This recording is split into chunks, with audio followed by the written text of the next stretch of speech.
அனைவருக்கும் வணக்கம் பிள்ளைகள்.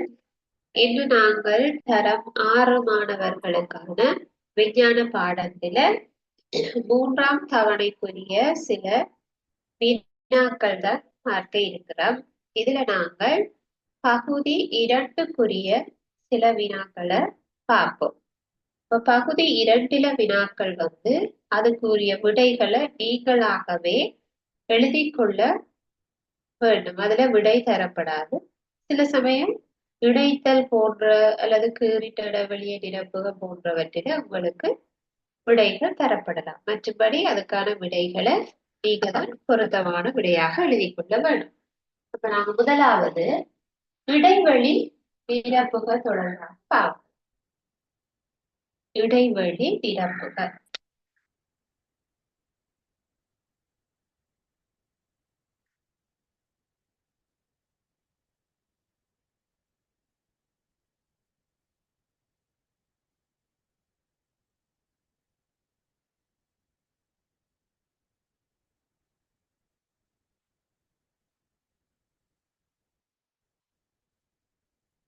இடைவெளி நிரப்புக.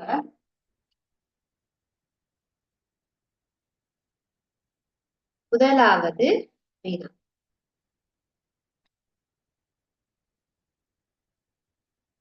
உயரத்திலும்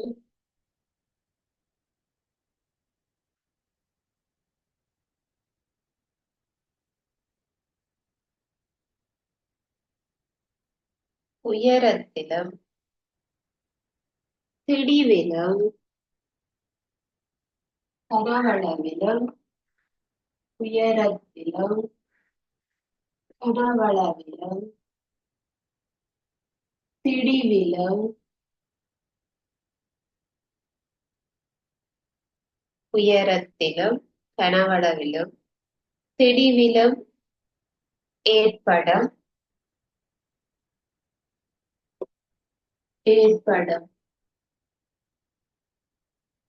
மீளாத அதிகரிப்பு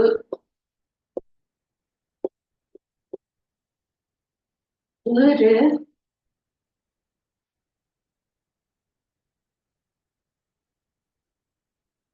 கீறு எனப்படும்.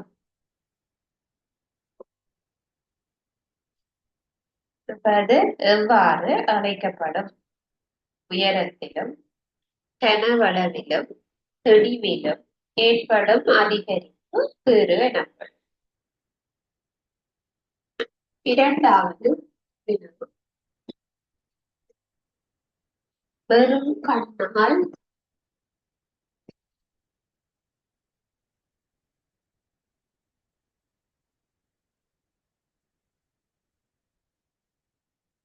பார்க்க முடியாத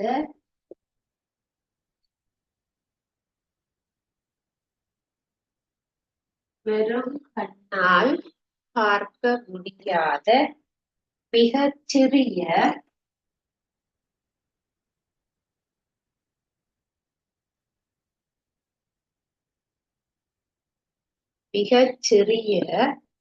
அங்கி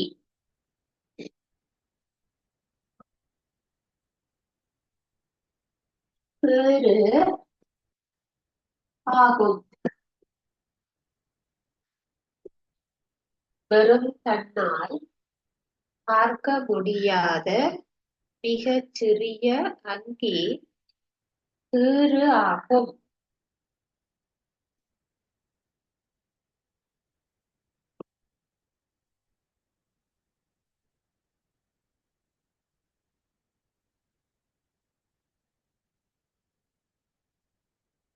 மூன்றாவது வினா. கீறு செயல்முறை மூலம் புதிய அங்கி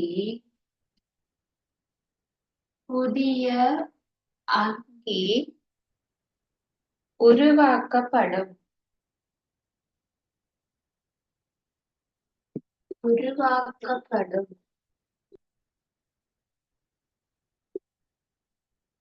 சிறு செயல்முறை மூலம் புதிய அங்கி உருவாக்கப்படும். முதல்ல நாங்கள் இந்த 3 வினாக்களுக்கு உரிய விடைகளை பார்க்கலாம்.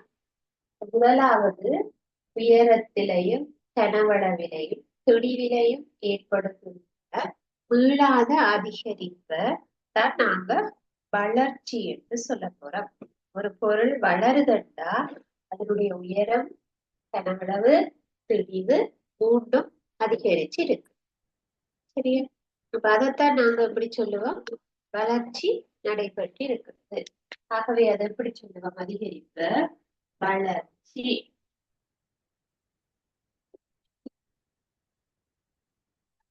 பொருத்தமான சொல் வளர்ச்சி. இடைவெளிக்கு பொருத்தமான சொல் வளர்ச்சி.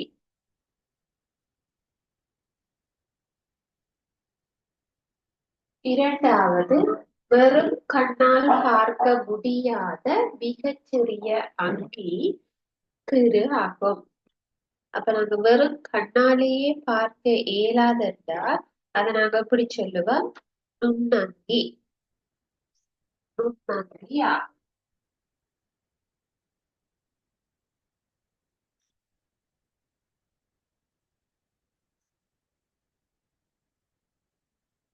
மிகச்சிறிய அங்கிகள் நுண்ணங்கி சொல்லும். கண்ணால பார்க்க இயலாது, வெறும் கண்ணால பார்க்க இயலாது. அவை நுணுக்கு காட்டிகள் மூலம் அவதானிக்கப்படும். சரியா? மூன்றாவது வினாவில வேறு செயல்முறை மூலம் புதிய அங்கி உருவாக்கப்படும். அப்ப ஒரு அங்கியில இருந்து இன்னொரு அங்கி உருவாக்கப்படுகின்ற அந்த செயல்முறைக்கு என்ன பெயர் சொல்லுவார்? இனப்பெருக்க செயல்முறை. இனப்பெருக்க இனப்பெருக்க செயல்முறையில தான் புதிய அங்கிகள் உருவாக்கப்படும். இதுல இனப்பெருக்க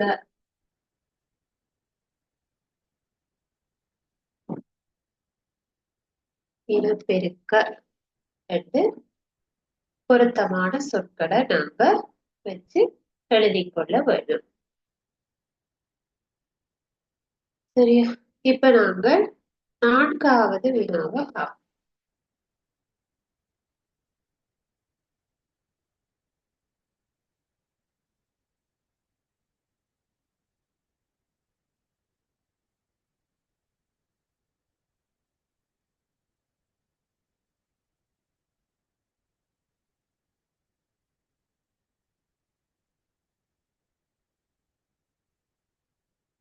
நான்காவது வினா,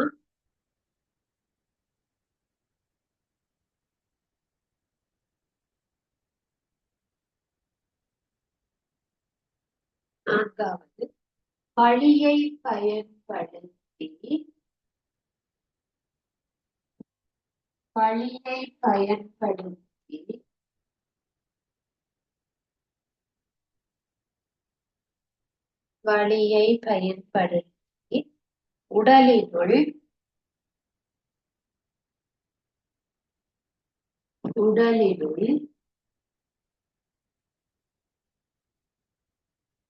உடலினுள் சக்தி உற்பத்தி செய்யப்படும்.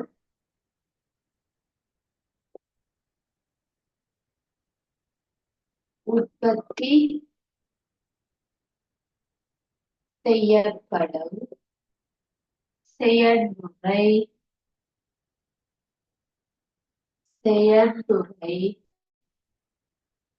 கீறு எனப்படும்.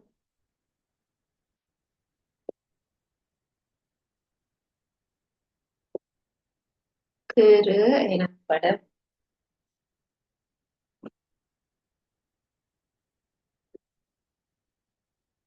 ஐந்தாவது, தாவரங்களில்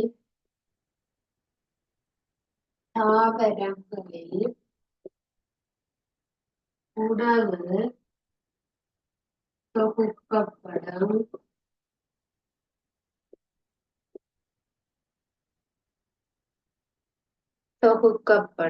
செயல்முறை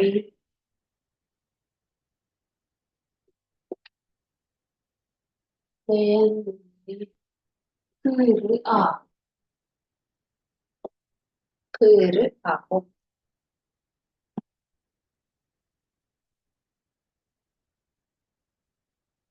இப்ப நாங்கள் இந்த இரண்டுக்கும் உரிய பொருத்தமான விடைகளை பார்ப்போம். இதுல நான்காவது வளியை பயன்படுத்தி, வளி என்றால் நாங்க காற்று, அந்த காற்றை பயன்படுத்தி உடலினுள்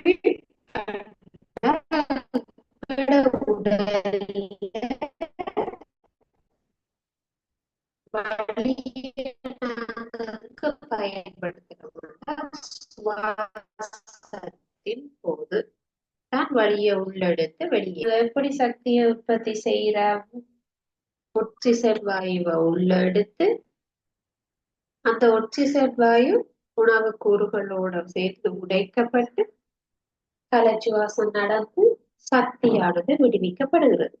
எங்களுக்கு அந்த உடலுக்குள்ள சக்தி உற்பத்தி செய்யப்படுகிற செயல்முறை நாங்க எப்படி சொல்லுவோம்? சுவாசம். சுவாசம் என்று சொல்லுவோம். சுவாச செயல்முறை நல்ல சக்தி உருவாக்குற செயல்.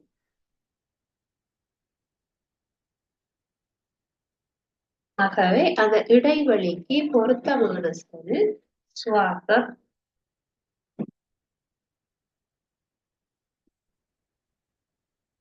ஐந்தாவது வினா, தாவரங்களில் உணவு தொகுக்கப்படுகின்ற செயல்முறை அல்லது தாவரங்களில் உணவு உற்பத்தி செய்யப்படும் செயல்முறை கீறு ஆகும். அந்த இரண்டு வினாக்களும் ஒரே மாதிரி தான்.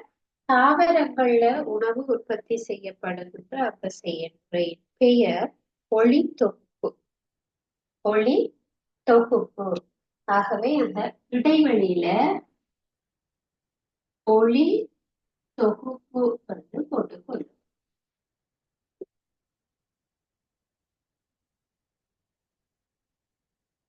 ஒளி தொகுப்பு என்று சொல்லுவோம்.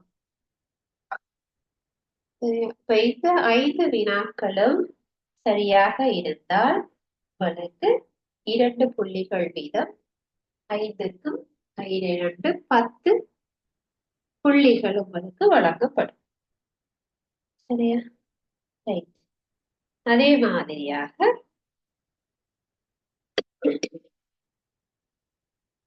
இந்த வினாக்களை எழுதிய பிறகு நாங்கள் மேலும் சில பகுதி 2க்குரிய வினாக்களை பார்க்கலாம்.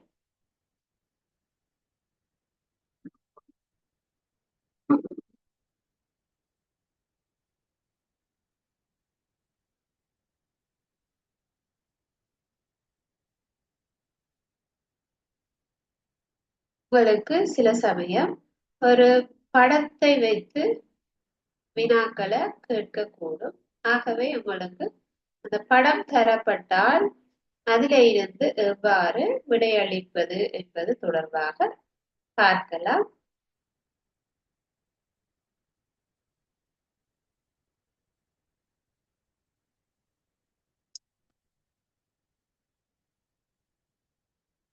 பாருங்க, இப்ப இதுல ஒரு படம் ஒன்று தரப்பட்டு இருக்கிறது. அந்த படத்துல ஒரு தாவரம், சூரியன்ல இருந்து வருகின்ற ஒளி, நிலத்தில இருந்து வேர் மூலமாக நீர் செல்லுகிறது, வழியில இருந்து பி என்ற பதார்த்தம் போகுது, தாவர இலையில இருந்து சி என்ற பதார்த்தம் வெளியேற்றப்படுகிறது. சரி, இப்ப இந்த படத்துக்குரிய வினாக்களை பார்ப்போம். முதலாவது, தாவரங்களின் சூரிய ஒளி முன்னிலையில் நடைபெறும் எச்செயல்முறை உருவில் காட்டப்பட்டுள்ளது. அப்ப தாவரம் சூரிய ஒளி இருந்தா எந்த செயல்முறையை செய்யும்? இப்ப நாங்க அதைத்தான் பார்த்த நாங்கள் உணவு தொகுக்கிற அந்த செயல்முறை. அப்ப அதுக்கு என்ன பெயர்? ஒளி தொகுப்பு. ஒளி தொகுப்பு. அப்ப என்ன செயல்முறை என்று கேட்டா, இதுல நீங்கள் தரப்பட்டிருக்கிற இடைவெளியில ஒளி தொகுப்பு செயல்முறை போட வேண்டும். ஒளித்தொகுப்பு செயல் அல்லது உணவு உற்பத்தி செய்கிற செயல்முறை. அதுக்குரிய திருத்தமான பெயர் ஒளித்தொகுப்பு. அது மிக பொருத்தமான விடை. இப்ப உருவில் காட்டப்பட்டுள்ள இரண்டாவது வினா, உருவில் காட்டப்பட்டுள்ள ஆங்கில எழுத்துக்கள் குறித்து நிற்பது. அதுல ஆங்கில எழுத்துக்கள்ல அம்புக்குறிகள் மூலம் காட்டப்பட்டிருக்கிறது. அப்ப ஏ என்பது ஒளி, சூரியன்ல இருந்து வர மாதிரி காட்டியிருக்கு அந்த அம்புக்குறி. ஆகவே அது சூரிய ஒளிய குறி. அப்ப ஏ என்பது சூரிய ஒளி. அதுல பி என்பது பாருங்க வழியில இருந்து தாவர இலைக்கு உள்ள போற மாதிரி காட்டியிருக்கு. அப்ப அது வெளியில இருக்கிற வழியில இருந்து இலைகள் கார்பனீர் ஒட்சைடை எடுத்துக்கொள்ளும். கார்பனீர் ஒட்சைடு. ஆகவே பி என்பது எங்களுக்கு இங்க கார்பனீர் ஒட்சைடாக இருக்கு. பி என்ற எழுத்து குறித்து நிற்பது கார்பனீர் ஒட்சைடு. அடுத்தது சி. சி என்பது தாவர இலையில இருந்து வெளியே காட்டப்பட்டிருக்கிறது. அப்ப இலைகள்ல இருந்துதான் வெளியே போக வேண்டும். அப்ப இலையில இருந்து வெளியேற்றப்படுவது வளிமண்டலத்திற்கு ஆக்சிஜன் வாயு. இலைகள்ல உருவாக்கப்படுகின்ற உணவு சேமிக்கப்படும். பாருங்க, இந்த தாவரத்துல ஒரு சிறிய காய் மாதிரி காட்டியிருக்கிறோம். இது காய் அல்லது கனிகளாக உணவு சேமிக்கப்படும். ஒளித்தொகுப்பு நிறைவு பெற்ற பின்பு வாயு வெளியேற்றப்படும். அந்த வாயுதான் இந்த சி என்ற எழுத்தால காட்டப்படுகின்ற ஆக்சிஜன் வாயு. ஒளித்தொகுப்பு மூலம் ஆக்சிஜன் வாயுவானது வெளியேற்றப்படும். ஆகவே சி என்பது குறித்து நிற்பது ஆக்சிஜன் வாயு. சரியா? அடுத்ததாக டி என்கிற எழுத்து. டி என்பது வேருக்கு கிட்டவாக இருக்கு. வேருக்கு அருகில இருந்து வேரினூடாக செல்வது நீர். வேரினூடாக செல்வது நீர் தான் தாவரம் எடுத்துக் கொள்ளுது. ஆகவே டி என்ற எழுத்து குறித்து நிற்பது நீர். சரியா? மூன்றாவது வினா. இச்செயல்முறையின் போது தோன்றும் பிரதான விளைபொருள் எது? பிரதான விளைபொருள் கேட்டா மெய். முதலாவது எதை உற்பத்தி செய்ய போகிறது? இப்ப நான் இதுல இருந்து வாயுவும் வெளியேறுது நடைபெற்றால், ஒளித்தொகுப்பு நடைபெற்றால் ஆக்சிஜன் வாயு வெளியேறும். அப்போ ஆக்சிஜன் வாயுவும் அங்க உருவாக்கப்படுது, அதனாலதான் வெளியேற்றப்படுது. ஆனா அங்க முக்கியமாக என்ன உருவாக வேணும்? உணவு. அப்ப எங்களுக்கு பிரதானமாக அங்க உருவாகிறது குளுக்கோசு. அதுல பக்க விளைவாகத்தான் ஆக்சிஜன் வாயு வருது. பிரதானமாக வர்றது என்பது குளுக்கோசு. குளுக்கோஸ் என்பதுதான் நாங்கள் உணவு என்று சொல்லுவோம். அப்ப பிரதான விளைபொருள் என்பது குளுக்கோசு.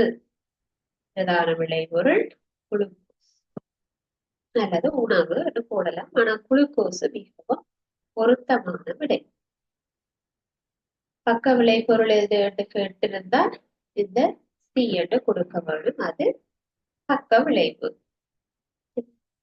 நான்காவது வினாவில் சூழலில் இச்செயல்முறையால் ஏற்படுகின்ற நன்மை. அப்ப இப்படி தாவரங்கள்ல இந்த செயல்முறை நடக்கிறதுனால எங்களுக்கு என்ன நன்மைகள் என்று கேட்க. சூழல்ல இருக்கிறவர்களுக்கு என்ன நன்மை? இப்ப முதலாவது இந்த செயல்முறை நடக்கிறதாலதான் எங்களுக்கு உணவு, பூமியில் உள்ள அனைத்து உயிரங்கிகளுக்கும் தேவையான உணவு, சுவாசிப்பதற்கு தேவையான ஆக்சிஜன் வாயு கிடைக்கிறது. ஆகவே இது ஒரு முக்கியமான செயல்முறையாக இருக்கு. உணவும் கட்டாயம் தேவை, அதே நேரம் சுவாசம் கட்டாயம் தேவை. அந்த ரெண்டு மிக முக்கியமான வேலைகள் இந்த செயல்முறையில நடக்கிறதுனால ஒளி தொகுப்பு செயல்முறை ஒரு பிரதானமான செயல்முறையாக இருக்குது. சரியா? ஐந்தாவது வினாவை பார்ப்போம். இச்செயல்முறையை மேற்கொள்ளும் அங்கிகள் எவ்வாறு அழைக்கப்படும்? இச்செயல்முறையை மேற்கொள்ளுகின்ற அங்கிகள், அப்ப இதை நாங்கள் தற்போசணிகள் சொல்றோம். ஒளி தொகுப்பு செய்யக்கூடியவை தற்போசணிகள். தமக்கு தேவையான உணவை தாமே தயாரிப்பவை தற்போசணி. ஸ்பெஷலா அப்படி சொல்லுவாங்க. இப்ப தாவரங்கள் தான் எங்களுக்கு உணவை வழங்கும், தமக்கு தேவையான உணவை தாமே தயாரித்துக் கொள்ளும். சரியா? அப்ப அதுக்காகத்தான் அதை நாங்கள் தற்போசணிகள் என்று சொல்லுவோம். அதே நேரத்துல எங்களுக்கு ஆறாவது வினாவை பாரு. இவ்வங்கிகளை அழிப்பதனால் சூழலில் ஏற்படுத்தும் பிரச்சனை. இப்ப நாங்க மரங்களை அழிக்கிறதுனால அல்லது தாவரங்கள் புற்கள் இதுகளை அழிக்கிறது சூழல்ல ஏற்படக்கூடிய பிரச்சனை. அப்ப எங்களுக்கு தாவரங்கள் அழிக்க முதல்ல என்ன பிரச்சனை தோன்றும்? உணவு உணவுக்கான பஞ்சம் தான் முதல்ல ஏற்படும். தாவரங்கள் அழிக்கப்படையக்குள்ள காலநிலை மாறுபாடு வரும். மழை பெய்யாது. காடுகள் எல்லாம் அழிக்கப்பட்டால், மரங்கள் அழிக்கப்பட்டால் மழை குறையும். மழை குறைஞ்சா விவசாயம் செய்வது பாதிக்கப்படும். விவசாயம் செய்வது பாதிக்கப்படும் போது உணவு கிடைக்கிறதுல பஞ்சம் ஏற்படும். அப்ப எங்களுக்கு உணவுக்கு பஞ்சம் ஏற்படும். காலநிலைகள்ல மாற்றம் ஏற்படுத்தப்படும். இதனால சூழலினுடைய அழகு குறையும். தாவரங்களை நாங்கெல்லாம் வெட்டிட்டோம்னா சூழலினுடைய அழகு குறையும். இப்ப நீங்க தாவரங்களை அழிப்பதனால ஏற்படக்கூடிய பிரச்சனைகள் எதுவாக இருந்தாலும் எழுதலாம். தாவரங்களை அழிக்கிறதுனால மழை குறையும், விவசாயம் பாதிக்கப்படும், உணவுக்கு பஞ்சம் ஏற்படும், வறட்சி ஏற்படும், மழை இல்லாட்டி சூழலின் அழகு குறையும். இவ்வாறாக நிறைய பிரச்சனைகள் இருக்கிறது என்று நாங்கள் பார்க்கலாம். அப்ப இவ்வாறு படம் ஒன்று தரப்பட்டிருந்தால் அந்த படத்துக்குரிய பொருத்தமான விடைகளை நீங்களாகவே எழுதுறதுக்கு தெரிஞ்சு வச்சிருக்க வேண்டும். சரியா? அப்ப இது பகுதி 2ல வரக்கூடியது. அடுத்ததாக நாங்கள் சில பகுதி 2க்குரிய வினாக்களை பார்ப்போம்.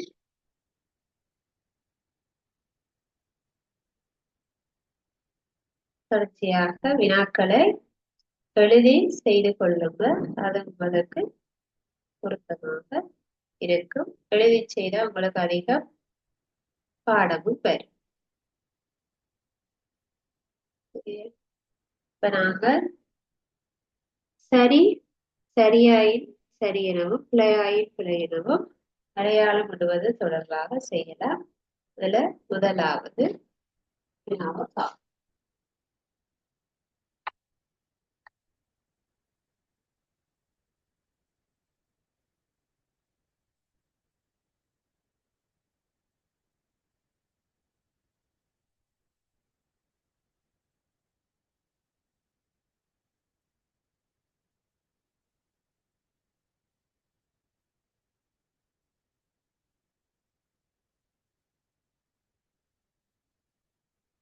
சரி பிள்ளையிடுற வினாதான் பார்க்க. முதலாவது வினா,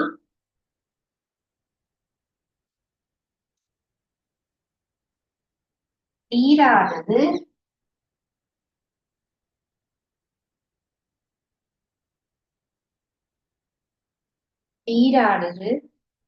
திண்மம்,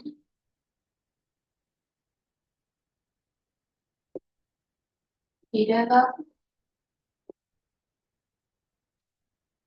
வாயு,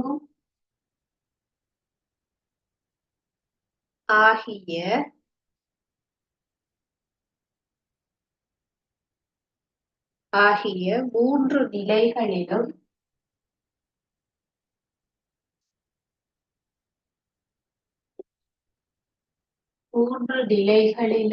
காணப்படும்.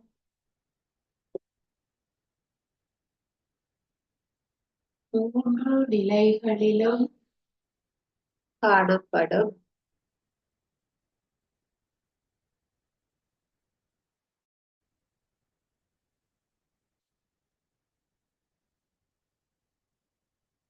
இரண்டாவது வினா, தாவரங்களில்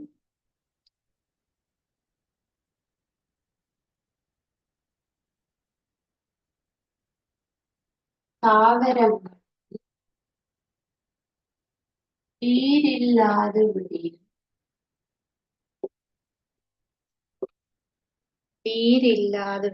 அதாவது நீர் இல்லை என்றால் தாவரம்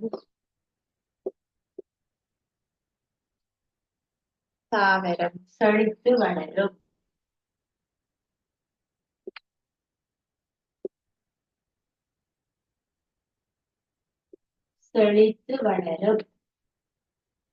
தாவரம் செழித்து வளரும். மூன்றாவது,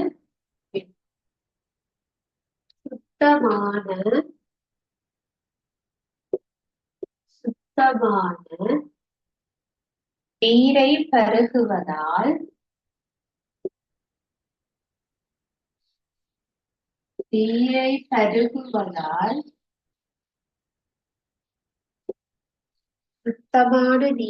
பருகுவதால்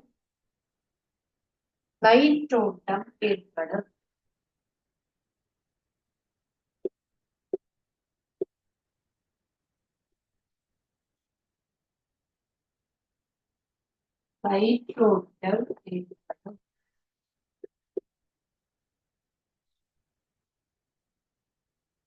இந்த வினாக்களுக்குரிய பொருத்தமான விடைகளை பார்க்கலாம். இதுல நீங்க சரி என்றால் சரி எனவும், பிழை என்றால் பிழை எனவும் அடையாளத்தை மட்டும் போடலாம். இப்ப நாங்க பார்ப்போம். முதலாவது வினாவை, நீரானது, அதாவது நம்ம சாதாரணமாக பாவிக்கிற வாட்டர், திண்மம், திரவம், வாயு ஆகிய மூன்று நிலைகளிலும் காணப்படும். சரியா பிழையாண்டு யோசிப்பாருங்க. பனிக்கட்டியாக இருக்கலாம், சாதாரண தண்ணியாக இருக்கலாம், நீராவி கொதிச்சு ஆவியாக போகலாம். ஆகவே நீரானது இப்படி மூன்று நிலைகளிலும் இருக்கலாம். திண்மம், திரவம், வாயு ஆகிய மூன்று நிலைகளிலும் நீர் காணப்படலாம். சரியா? இரண்டாவது வினா, தாவரங்களில் நீர் இல்லாதபடி என்றால் நீர் இல்லாம போனால் தாவரம் செழித்து வளரும். இப்ப தாவரத்துக்கு தண்ணி விடாட்டிக்கே தாவரம் செழித்து வளரும். சரியா பிழையா? இது பிழை. தாவரம் நீர் இல்லாட்டிக்கு பாடி போயிடும். ஆகவே நீர் இல்லாட்டி தாவரம் செழித்து வளரும் என்பது தவறான கூற்று. ஆகவே அது பிழை என்று சொல்லும். மூன்றாவது, சுத்தமான நீரை பருகுவதால் வயிற்றோட்டம்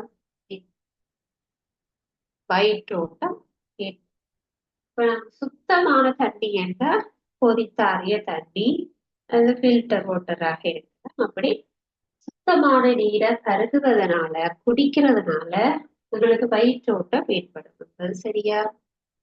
அது பிழை. அதாவது அசுத்தமான நீரை பருகும் போதுதான் வயிற்றோட்டம், வயிற்றுடைவு ஏற்படும்.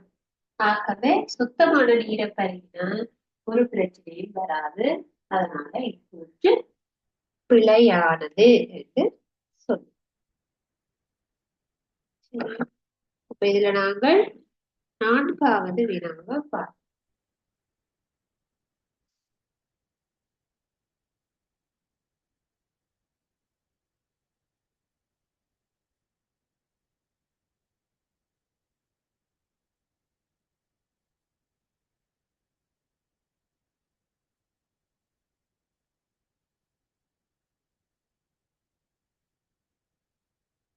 4வது வினா,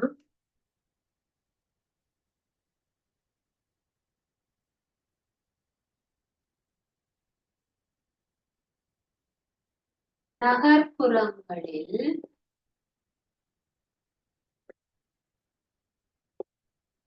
நகர்ப்புறங்களில் நகர்ப்புறங்களில் குழாய் மூலம்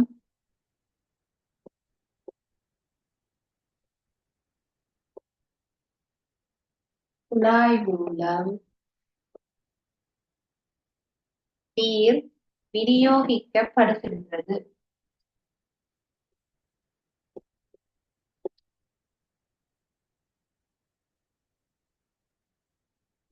விநியோகிக்கப்படுகின்றது.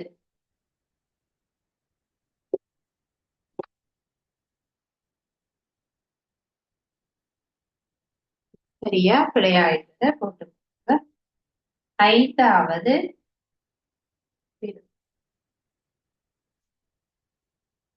உவர்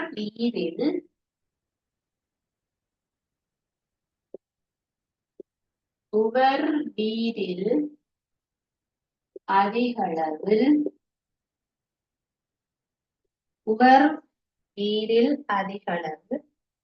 சோடியம்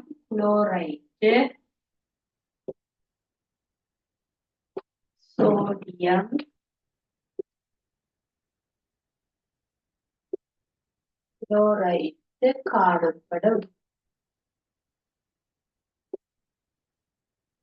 சோடியம் குளோரைடு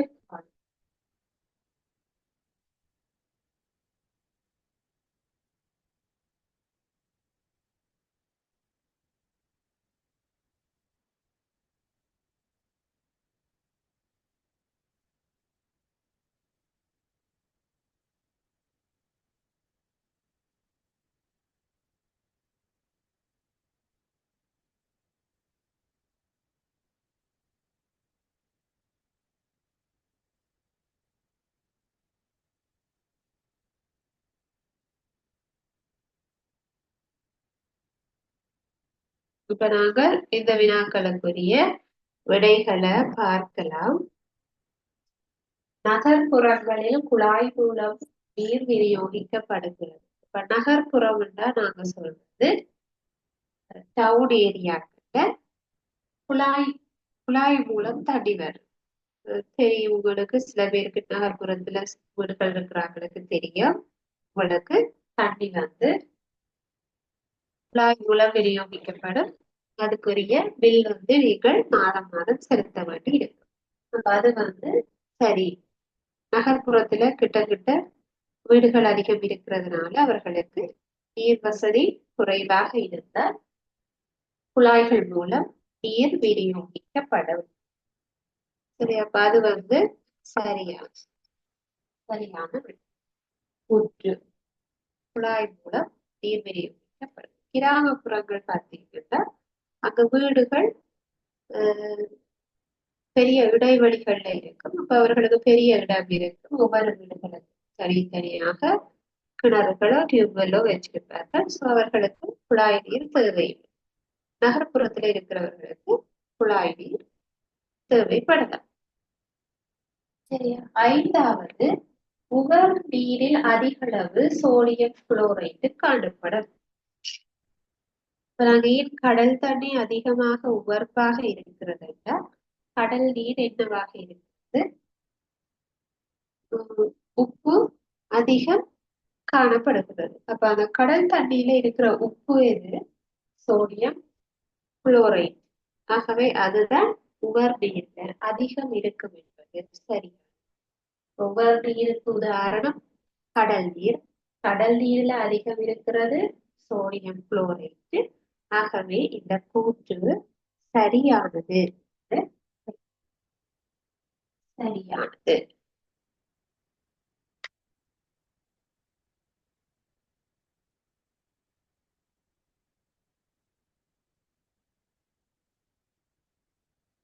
அதே போல இன்னும் ஒரு வினாவை நாங்க பார்க்கலாம்.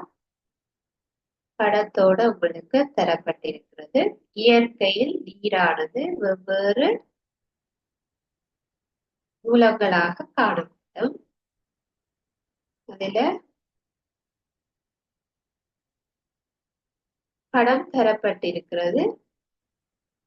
நீர் பெறப்படுகின்ற மூலங்களை வச்சுக்கொண்டு கேள்வி கேட்கப்பட்டிருக்கிறது. அதாவது எங்களுக்கு நீர் கிடைப்பது எவ்வாறு தெரியும்? உங்களுக்கு படிவு வீழ்ச்சி மூலம் எங்களுக்கு நீர் கிடைக்கிறது. அதே மாதிரி மேற்பரப்பில இருந்து நீர் கிடைக்கிறது. நிலக்கீழ் நீரின் மூலம் எங்களுக்கு கிடைக்கிறது.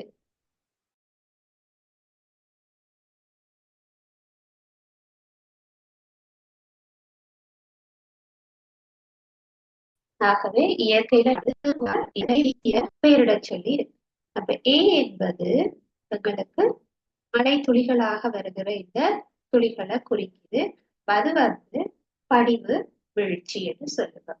படிவு வீழ்ச்சி மூலம் நமக்கு கிடைக்கப்பெறுகிற நீர்.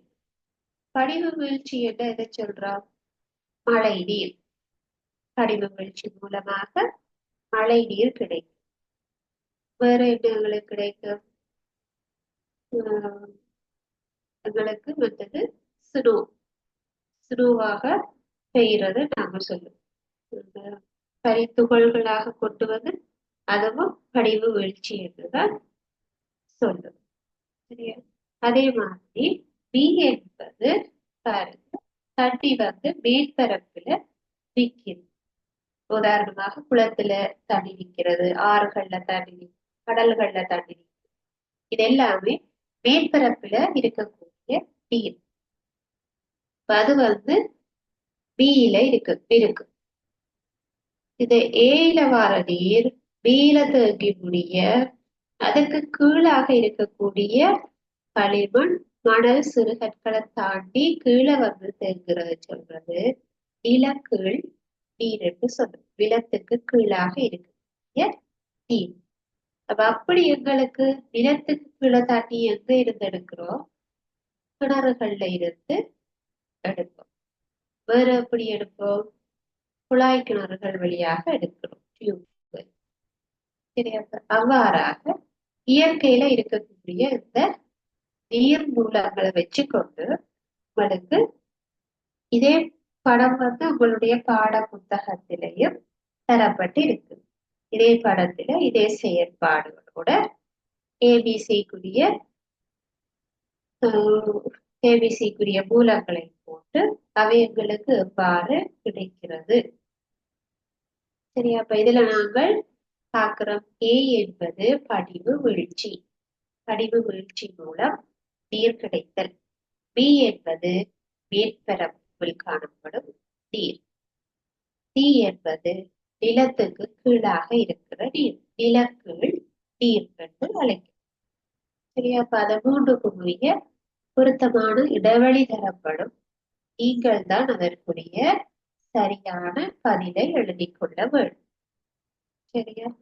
அப்ப எங்களுக்கு பகுதி 2க்கு விடையளிக்கிறதுக்கு நாங்கள் முதலே படிச்சிருக்க வேண்டும். சரியா? அப்ப அது எங்களுக்கு தெரிஞ்சிருந்தா தான் அதற்குரிய சரியான விடையை அதுல எழுத முடியும். அப்ப 2வது வினாவை பார்த்தோம்னா ஏ வகை நீர் பெறப்படுகிற வடிவங்கள்ல 2. அப்ப ஏ வகை என்று நாங்கள் இதை பார்த்திருக்கிறோம். படிவு வீழ்ச்சி மூலம் நீர் கிடைக்கிற முறை. அப்ப உங்களுக்கு மேல இருந்து படிவு வீழ்ச்சி கீழே விழுகிறது வந்து ஒன்று மலை, பனிக்கட்டி மலை, ஆலங்கட்டி மலை, இதெல்லாம் எங்களுக்கு படிவு வீழ்ச்சியாக நீர் கிடைக்கிற முறைகளை குறிக்குது. அப்ப எங்களுக்கு ஒவ்வொரு முறையிலையும் எவ்வாறு நீரானது கிடைக்கப்பெறும் என்று நாங்க தெரிந்து கொள்ள வேண்டும். பி வகை நீர் பெறப்படும் இடங்களில் அதிகளவு சதவீதத்தில் காணப்படும் நீர் பெறப்படும் இடம். இப்ப பி வகை எனப்படுவது எது? எங்களுக்கு மேற்பரப்பில இருக்கக்கூடிய தட்டு. மேற்பரப்புல அதிக நீர் எங்க இருக்கிறதுன்னு கேட்டீங்கன்னா சமுத்திரங்கள்ல இருக்குது. அதாவது கடல் நீர், சமுத்திரங்கள்ல இருக்கக்கூடிய கடல் நீர். அப்ப காணப்படுகிற இடம் என்ன கேட்டா சமுத்திரம் அல்லது கடல்கள் இருக்கும். சரியா? இதே போல எங்களுக்கு இந்த படம் தரப்பட்டிருந்தால் அதை வைத்துக் கொண்டு நாங்க சரியான விடைகளை எழுத தெரிந்து கொள்ள வேண்டும். அப்ப இன்றைய வகுப்புல நாங்கள் 3ஆம் தவணைக்குரிய சில வினாக்களை பார்த்திருந்தோம். ஆகவே நாங்க இன்றைய வினாக்கள் உங்களுக்கு விளங்கி இருக்கும் என்று நினைக்கிறேன். இத்துடன் நாங்கள் வகுப்பை நிறைவு செய்து கொள்ளலாம். தேங்க்யூ.